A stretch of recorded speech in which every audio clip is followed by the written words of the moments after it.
공고한 사람, 공고한 사람. 오늘 이 사도 바울의 고백인데요.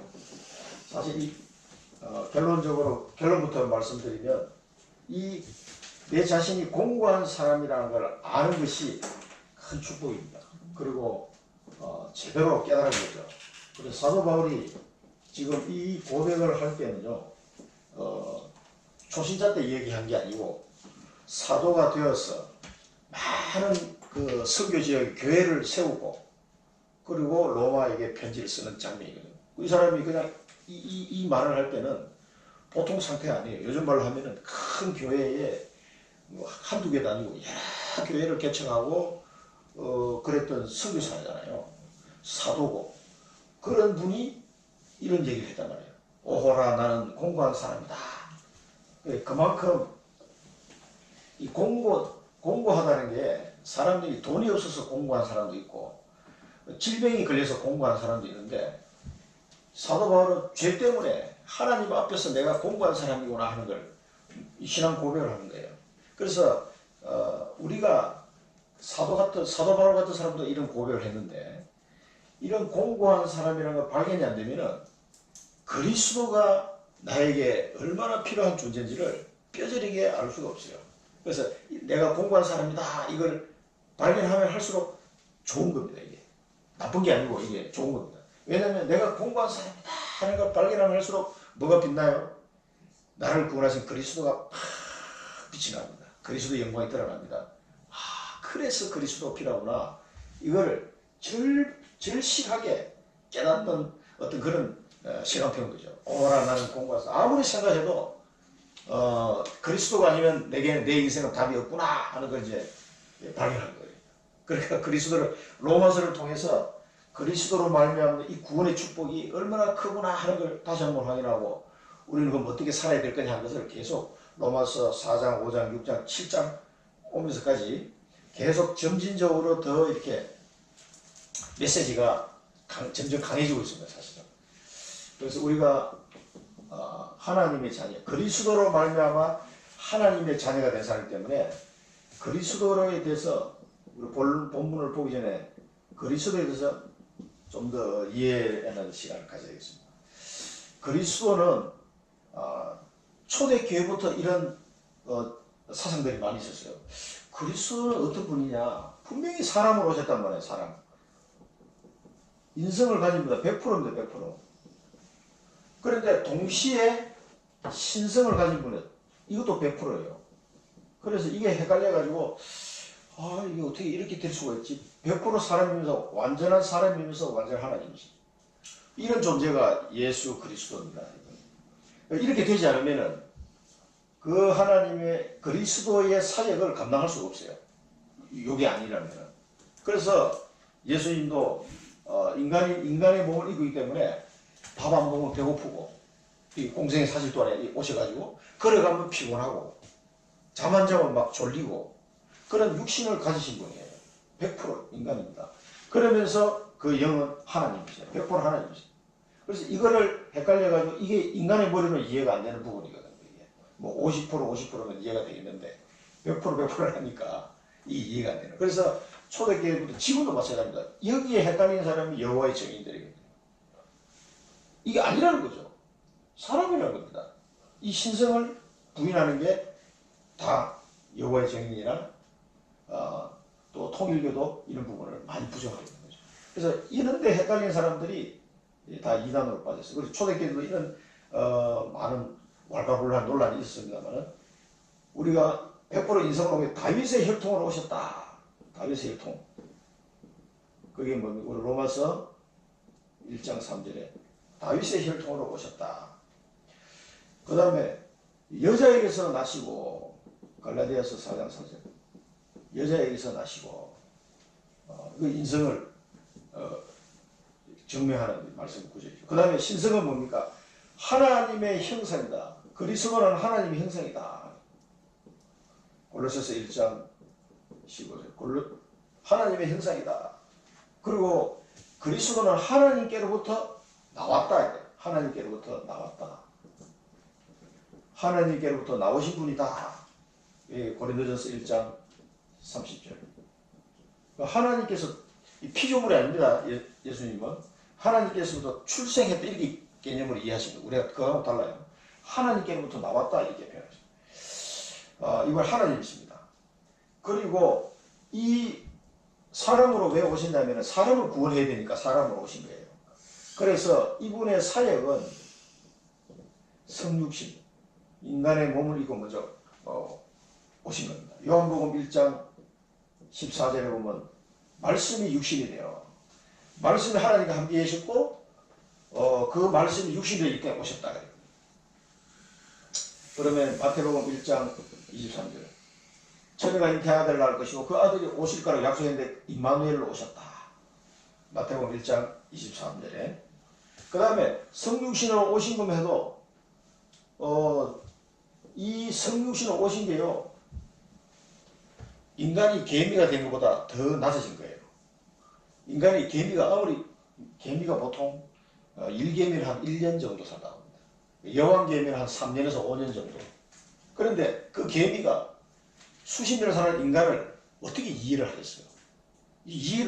개미가 인간을 이해하려면 이해가 안 되는 거예요. 그럼 인간이 무한하신 하나님을 이해하려고 하면 이해가 되겠습니까? 이게 안 되죠. 그 하나님이 인간의 육신 있는 몸을 입고 하면 우리가 개미가 되는 것보다 더 낮아집니다. 자기의 하늘 보좌를 내버려 두시고 이 땅에 인간의 몸을 입고 온 거예요.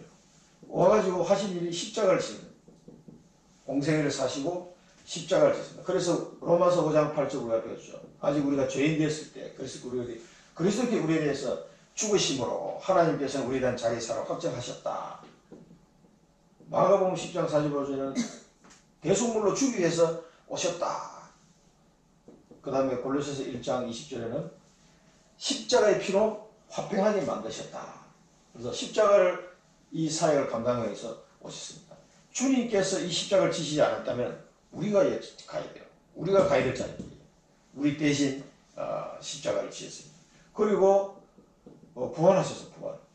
예수님이 부활하신 것은 우리를 의롭게 하기 위해서 부활하신 거예요.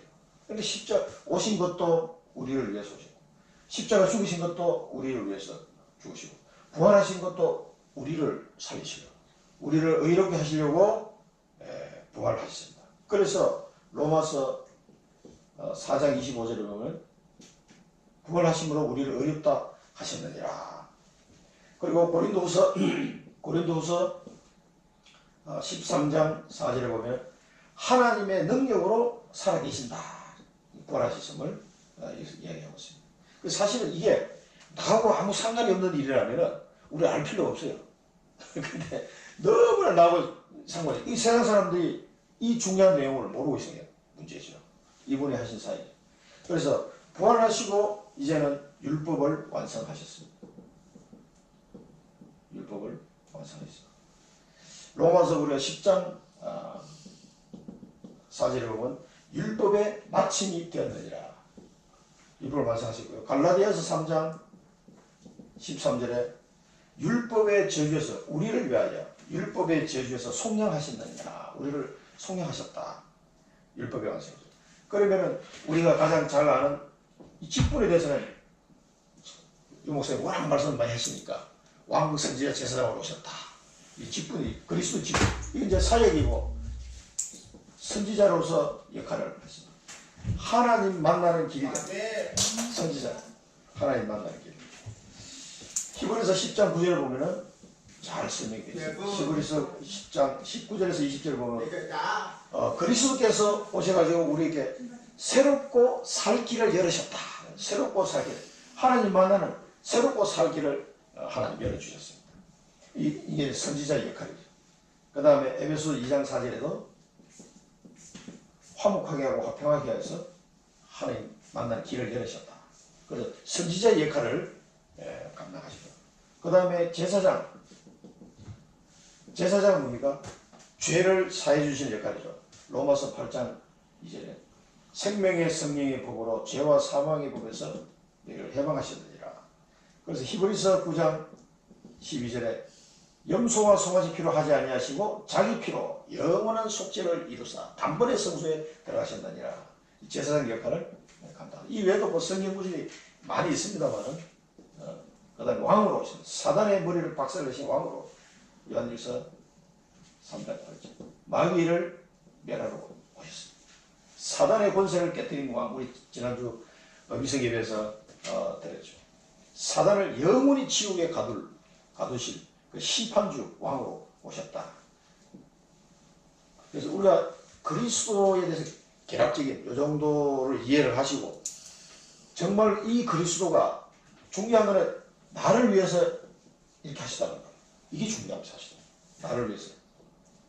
그 어마어마하신 하나님 계신 그리스도가 나를 위해서 약속하시고 미리 약속하시고 성육신하시고 십자가하시고 부활하시고 율법을 완성시키시고 그래서 선지자 세상 왕의 직분을 다음 이 사역을 통해서 이 직분을 감당하는 거죠. 그래서 우리가 살아가는 현장 속에서는 이 엄청난 비밀을 모르고서는 승리의 걸음으로 살아갈 수가 없어요. 그래서 이렇게 우리 나를 위해서 오신 그리스도가 그리스도 되도록 하기 위해서는 우리가 깨달아야 되는 건 내가 정말 그리스도 없이는 엄청난 공고한 사람이구나 하는 걸 발견해야 돼. 오호라 나는 공고한 사람이구나. 누가 이 사망의 몸에서 나를 건져낼 수 있겠는가. 그게 7장의 결론이란 말이에요. 사도 바울이 그냥 초신자 때 이런 얘기 했으면 이해가 되는데 엄청난 많은 교회를 개척하시고 수많은 사람을 살린 그런 선교사요 사도인데 이분이 그때 이런 얘기를 했다니까. 그래 우리는 어떻게 했습니까? 근데 이거를 더 발견할수록 사실은 좋은 거예요. 아, 나는 복음. 그래서 우리가 복음을 전할 때도 보면은 정말 하나님 앞에 엎드려진 사람은 복음 전하기 쉽습니다. 잘 맞습니다. 근데 내가 이래봬도 이런 상태에 있으면은 복음이 안 들어가. 그래도 내가 인류 대학을 나오고 그 어쨌단 말이에요. 지금 내 상태가 공고한 사람이라는 걸 진짜 발견을 못하면요 복음 잘 안 받습니다. 아이고 목이 뻣뻣해가지고 목이 뻣뻣한 백성들아 유대인들이 많이 욕을 먹었죠.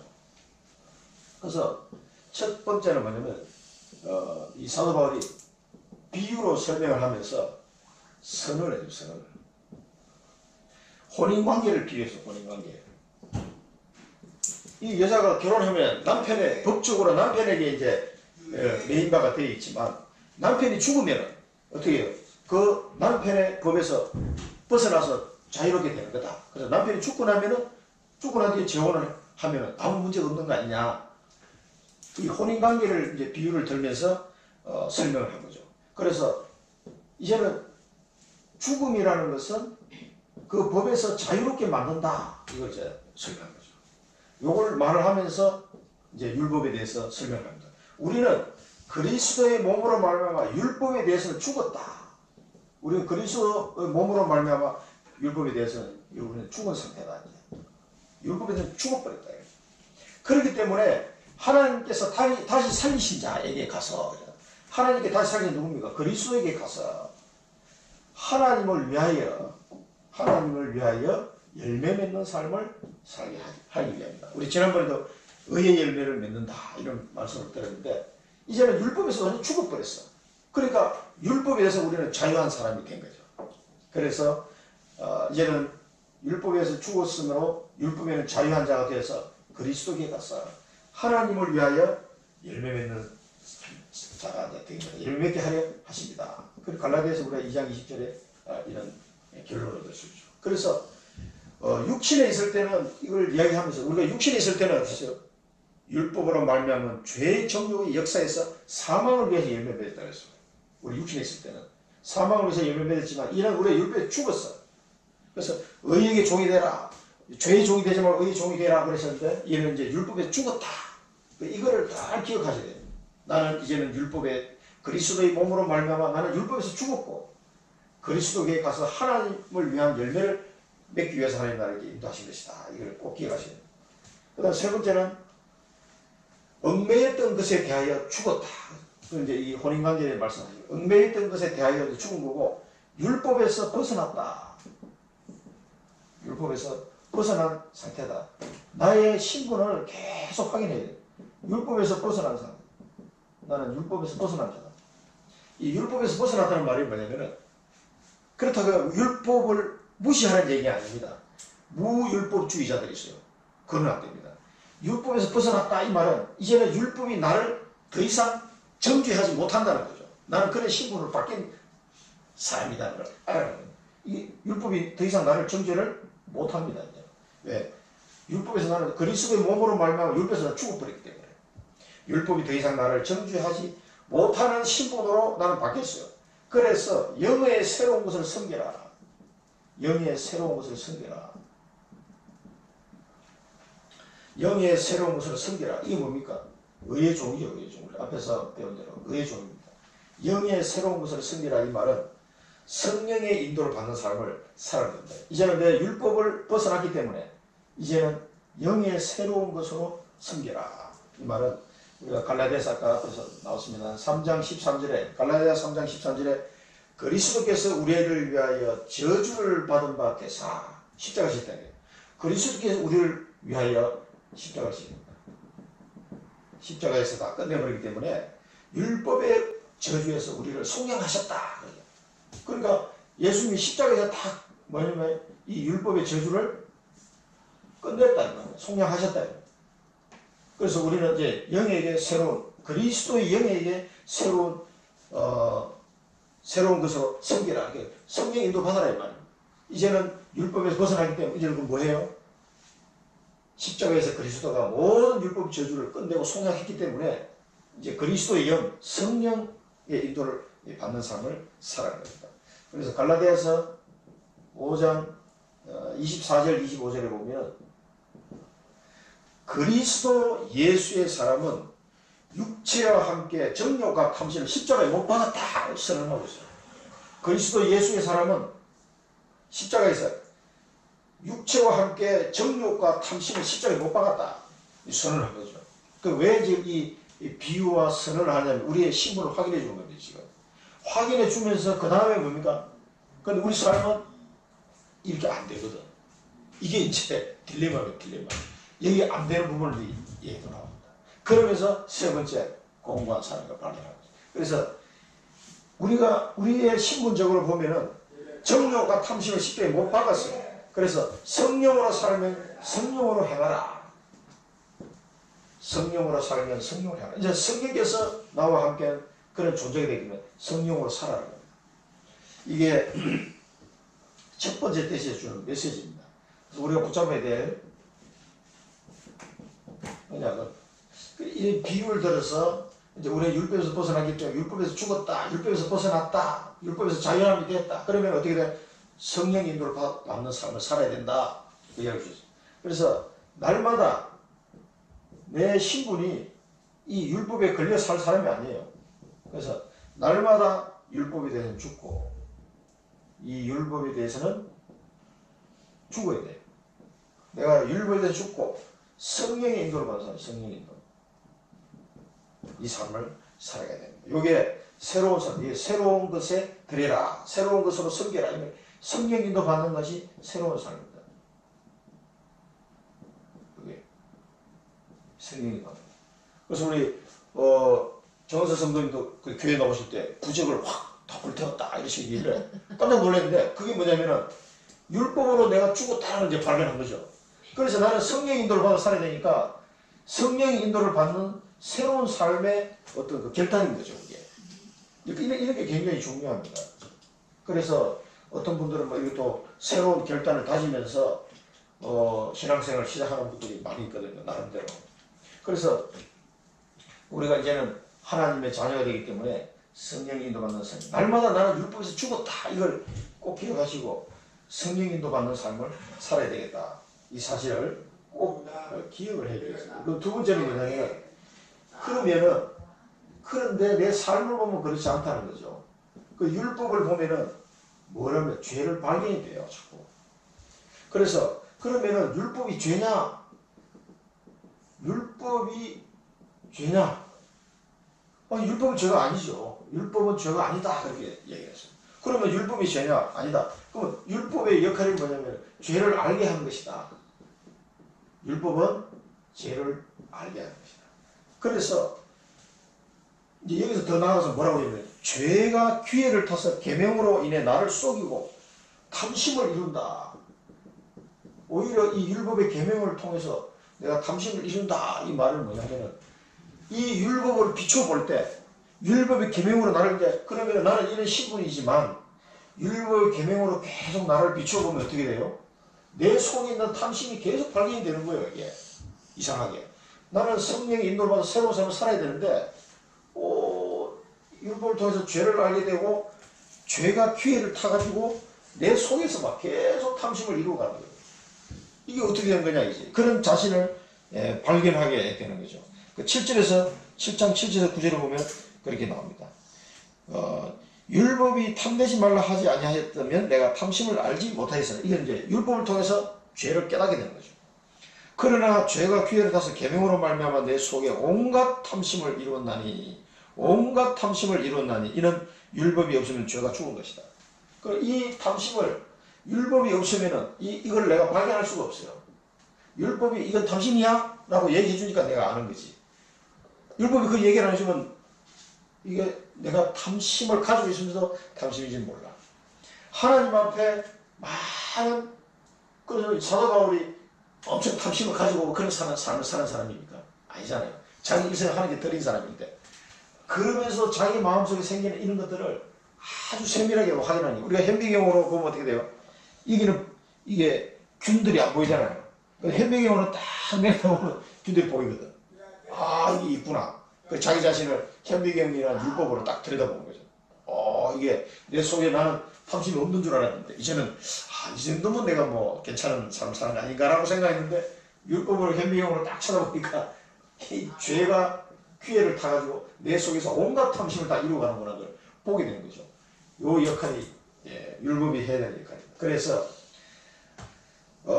율법을 깨닫지 못하면 내가 살고 계명이 나에게 나오면 계명이 이름에 죄는 살아나고 나는 죽고 죄는 살아났다 이렇게.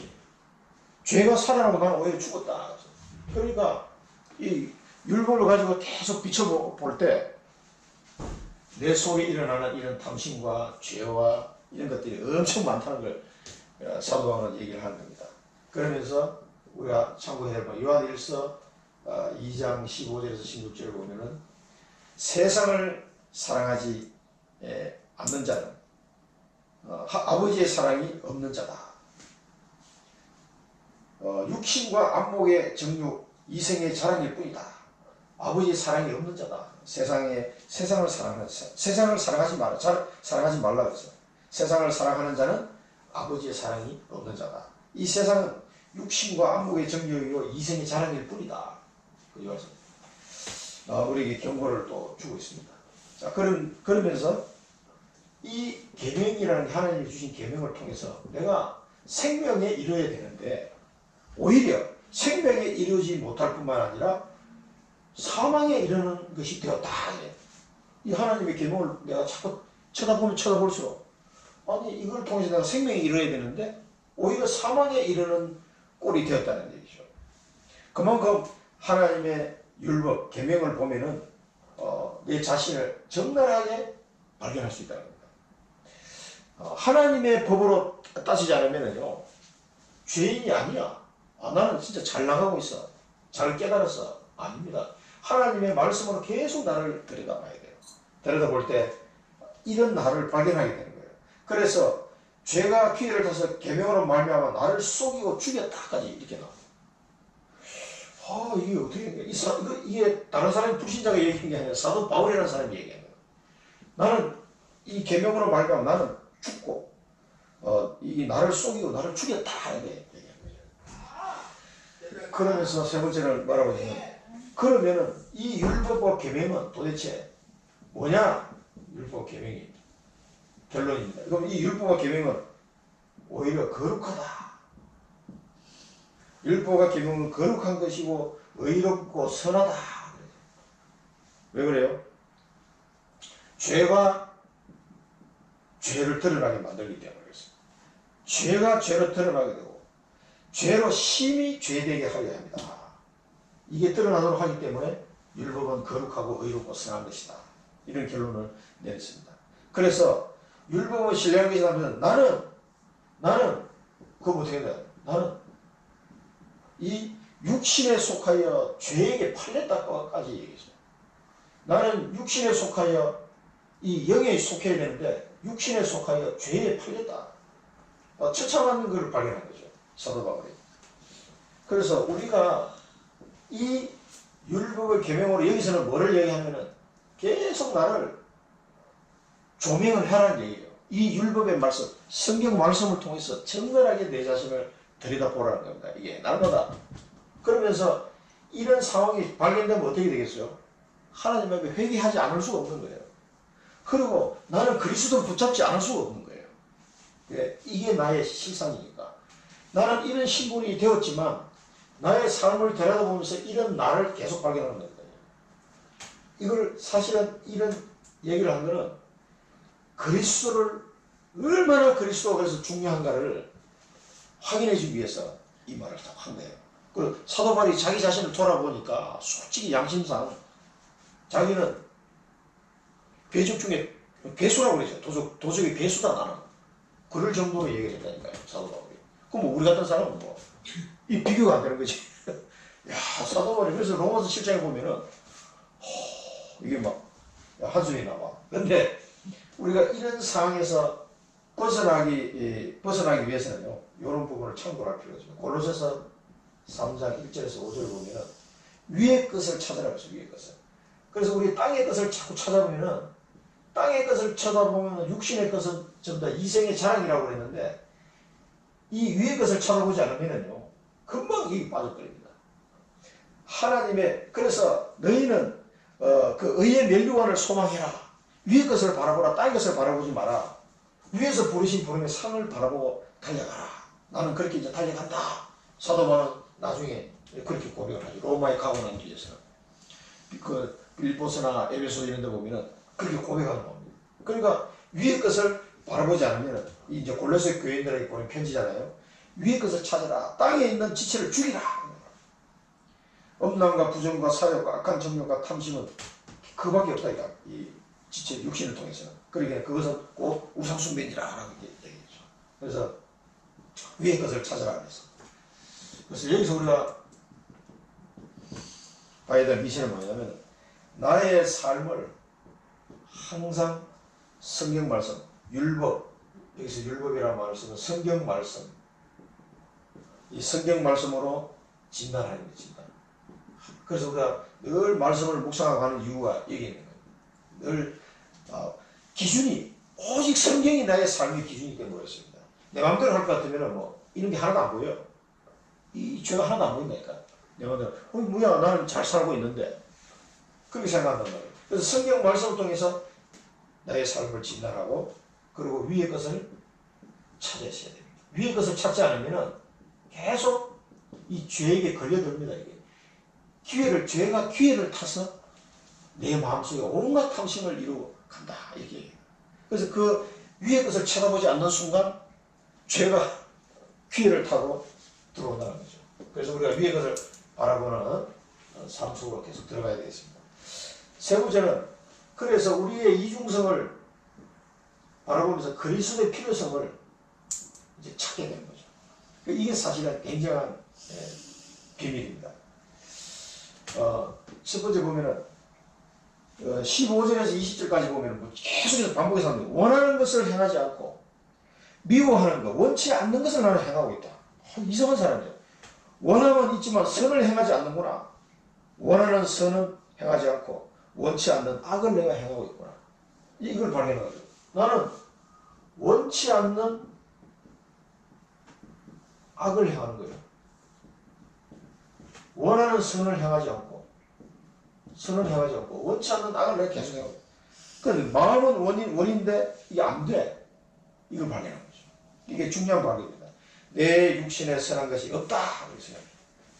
그것을 행하는 자는 내 속에 거하는 죄다. 내 속에 죄가 이렇게 한다는 거예요. 내 속에. 하나님의 자녀가 됐지만 내 속에 죄의 속성이 남아있어가지고 계속 선을 행하지 않고 원치 않는 악을 자꾸 행하게 만든다는 거죠. 에베소서 4장 27절에 보면은 마귀에게 틈을 주지 말라. 마귀에게 틈을 주지 말라. 야고보서 2장 22절에 보면은 믿음은 행함과 함께 일하고 믿음과 행함을 얘기해요. 믿음은 행함과 함께 일하고. 행함은 믿음을 온전하게 한다.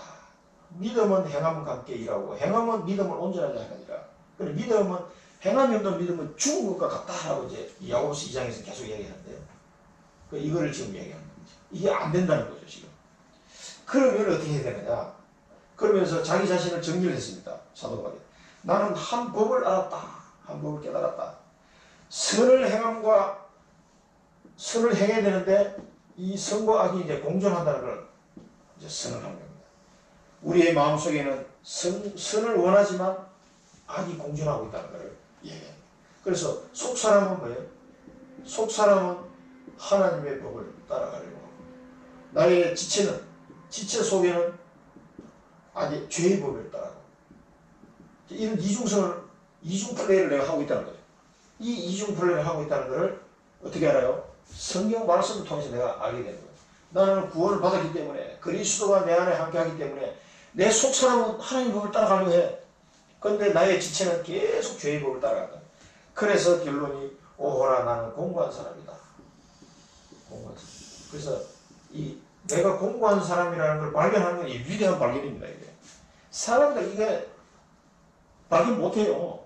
생각하면. 왜? 자존심이 있어가지고. 하나님 앞에 무슨 자존심 필요합니까? 근데 내가 진짜 공고한 인간이라는 것을 발견하는 거야. 얼마나 사도 바울이 솔직하게 이 성경에 기록해요. 이 로마 교인들에게 쓰는 편지인데 거기다 자기 자신이 이렇게 정나하게 드러내셨거든요. 이게 보통 치유된 신분이 아니면 이런 말 못한다고. 목사님이 내가 이런 사람이다 하고 이야기하면서 창피해서 얘기를 못하지. 그런데 우리가 중요한 그리스도의 이 축복을 밝히 드러내기 위해서는 내가 이런 인간이다. 나 같은 인간은 절대 구제받지 못할 인간이다라는 것을 사도는 자기 삶을 통해서 발견한 것을 고백한 거예요.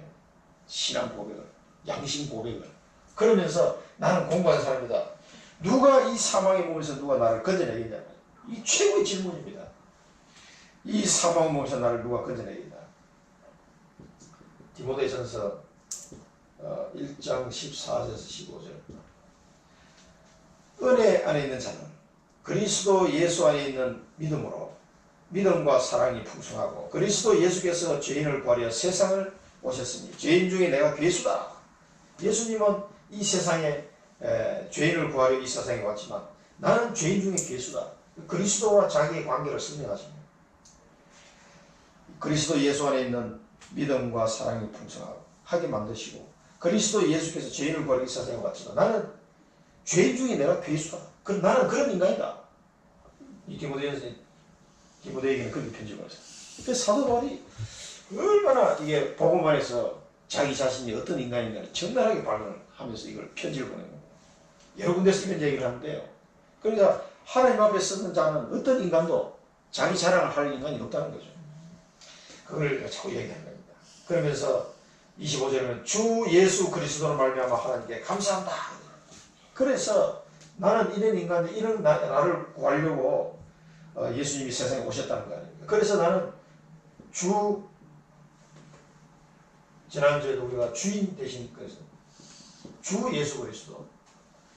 예수 그리스도를 말미암아 하나님께 감사합니다. 그래서 내가 이런 공고한 인간이라는 걸 발견할수록 감사가 넘칠 수밖에 없어요.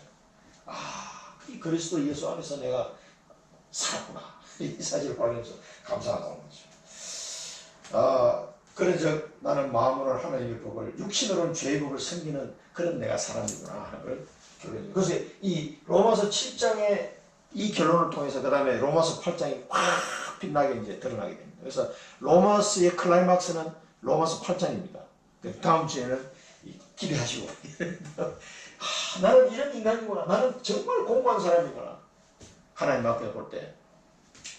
그래서 주 예수 그리스도로 말미암아 하나님께 감사한다. 그래서 다윗의 시편을 보면요, 다윗이 어떤 고백을 했냐면 다윗의 시편의 22편에 보면은 22편 24절에 보면은 뭐예요? 공고한 자의 공고를 멸시하지 아니하신다. 하나님은 어떤 거예요? 공고한 자의 공고를 멸시하지 아니하시고 싫어하지 아니하시고 그의 얼굴을 그에게 숨기지 아니하시고 그가 울부짖을 때 들으신다. 이 말씀 들으면 이 다윗이 제대로 깨닫는 거죠. 하나님은 이런 공고한 자의 공고를 싫어하지 아니하시다.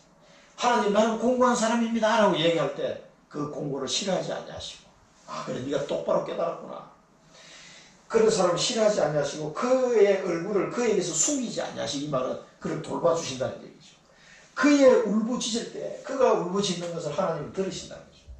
이게 하나님과 이 다윗이 깨달은 하나님과 합니다. 자기가 공고한 인생임을 하나님 앞에 고백할 때 하나님은 그것을 싫어하지 아니하시고 얼굴을 돌리지 아니하시고 나를 돌봐주시며 나의 울부짖을 때 내 기도를 들으신 하나님이다 이거죠. 하나님은 이 공고한 사람을 고백할 때 더 큰 사랑으로 부어주신다는 것을 꼭 기억하셔야 됩니다. 이런 발견은 굉장한 발견이죠. 그래서 우리가 비전은 나의 영적 상태, 나는 공고한 사람이다. 나의 영적 상태를 늘 하나님 앞에 하나님 나는 공고한 사람입니다. 이걸 깨닫고 이 사실을 깨닫고 기도하십니다. 나는 공고한 사람이다. 하나님께 기도해 보세요. 하나님이 어떤 은혜를 주시는지. 은혜를 막 하염없이 하나님 쏟아부어 주십니다. 매일 그리스도와 함께 살아. 그래서 나는 이제 매일 그리스도가 필요하구나. 그리스도와 함께. 주님께서 우리를 부르실 때는 내가 너와 함께 하겠다. 우리와 함께 하시려고 오신 거예요. 임마누엘. 우리와 함께. 그리스도는 우리와 함께 하고 싶어서 오신 거예요. 그래서 십자가 지시고 부활하시고 율법을 완성하셨어요. 우리와 함께 하시려고. 그래서 나는 공고한 사람입니다 라고 하나님께 기도할 때 이번 주간에 그 기도 해보시고요. 조용한 시간에 하나님 나는 굉장히 공고한 사람입니다. 내 인생이 공고한 인생입니다. 나를 도와주시옵소서. 기도할 때 하나님은 은혜를 쏟아부으신 이 다윗이 경험했는 것처럼 나의 울부짖음을 들으시는 하나님이시다. 그리고 그리스도가 나와 함께한 이 삶을 이 기도가 되실 때 그리스도가 나와 함께하는구나 하는 걸 절실하게 더 발견하게 될 겁니다. 이 축복 속으로 들어가시고 결론입니다. 그래서 우리는 이 하나님의 자녀가 되고 오직 성령입니다. 그래서 오직 성령. 성령으로 하지 않고는 이 두 번째 대지에 있는 이 율법으로 말미암는 죄의 발견을 헤쳐나갈 수가 없다는 거예요. 그래서 오직 성령의 인도를 받아야 돼요. 우리는 이제는 땅의 것을 보지 말고 위의 것을 찾아야 돼요. 위의 것을 찾는 삶을 살아야 됩니다. 이게 뭡니까? 열매 맺는 삶. 그래서 영에게 새로운 것으로 열매 맺게 하려 함이라. 하나님을 위하여 열매 맺게 하려면 이 열매 맺는 삶. 사람의 생명을 살리는 위의 것을 찾을 때 나는 생명을 살리는 열매 맺는 삶을 살게 됩니다. 땅의 걸 자꾸 찾으니까 이 열매를 맺을 수 없어요. 그런 사람. 왜냐하면 땅의 걸 찾는 동안에는 죄가 기회를 타고 계속 내 속에 탐심을 들어와서 온갖 탐심을 이루는 쪽으로 계속 가기 때문에 그런 나는 공고한 사람. 이런 걸 발견할 때마다 하나님 나는 공고한 사람입니다 라고 또 기도하시면 돼요. 하나님이 우리의 울부짖음을 들으시고 은혜를 주신다. 그 다음에 마지막으로 나는 공고하다. 공고한 사람이다. 이걸 발견하시고 그리고 이거 발견하는 게 좋은 발견입니다. 그리스도 지난주로 그리스도의 종이 되는 게 좋은 거라고 말씀하셨어요. 종도 종 나름이에요. 그리스도 종이 되는 의의 상속자가 되는 거니까. 우리 이 공감을 하나님 앞에서 내 인생의 공감을 발견했다는 게 대단한 발견입니다. 이게 축복 속으로 들어가는 거예요. 그래서 그리스도의 필요성을 아는 사람, 그리스도와 그리스도의 필요성을 알고 그리스도와 함께의 이 비밀을 누리는 삶이 되는 거예요. 공감을 발견하면 할수록 그리스도와 정말 필요하구나. 나는 그리스도 없이는 나는 살 수 없는 인생이구나. 그 그리스도가 지금도 나와 함께 하시는 걸 하는 걸 절실하게 더 확인하게 되는 것이죠. 이 축복을 공고한 사람, 또 우리가 살아가는 동안 또 공고한 사람도 많이 만날지도 모르겠습니다. 이런 고백 속에서 그리스도의 풍성한 은혜를 누리는 한 주간이 되시기 바랍니다. 잠깐 기도하겠습니다. 살아계신 하나님 아버지 은혜를 감사합니다. 우리가 율법의 말씀으로 말미암아 공고한 사람임을 날마다 발견할 수 있도록 인도하여 주옵소서. 하나님 앞에 의로운 자가 누가 있겠습니까? 오직 그리스도 예수, 우리 주 예수 그리스도로 말미암아 하나님 앞에 의롭다함을 입은 자로 하나님의 은혜를 받는 자로 살아가기를 소원합니다. 그리스도가 매일 나에게는 필요하고 그리스도 없이는 살아갈 수 없음을 날마다 발견하는 삶이 되게 하여 주옵소서. 이제는 오직 성령의 인도를 받아가게 하시고 위의 것을 찾는 자가 되어서 열매 맺는 삶이 될 수 있도록 저희들을 인도하여 주옵소서. 예수 그리스도 이름으로 감사하며 기도드립니다. 아멘.